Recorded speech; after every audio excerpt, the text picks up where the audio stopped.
ఇప్పుడు చెప్పారు కదా అధికారికంగా చెప్పారు. ఇప్పుడు అదే పెడతా నేను ఇప్పుడు అదే పెడతా అధికారికంగా కొన్ని వస్తువులు లేదని చెప్పారు పోరాడేది కూడా ఆ వస్తువుల కోసం మీకు వచ్చిన నష్టం ఏంటి? మళ్ళీ ఈ రోజు కూడా మేడం గారి ఆధ్వర్యంలో మాట్లాడాం. ఇంకా ఈ వస్తువులు లేవు అసలు అన్నారు. వీటి కోసం మేము మళ్ళీ దీక్ష చేస్తాం. అదే మరి రావాలి కదా సార్. పార్టీని కాపాడొద్దు, మనుషులు మనుషులు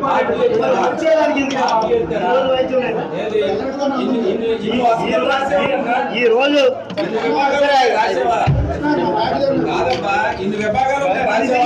మాట్లాడతాం. మనిషి చచ్చిపోతే మాట్లాడతాం. మాట్లాడా ఎంతమంది చనిపోవాలో మీకు తెలీదా? ఎంతమంది చనిపోవాలో మీకు తెలీదా? ఏదో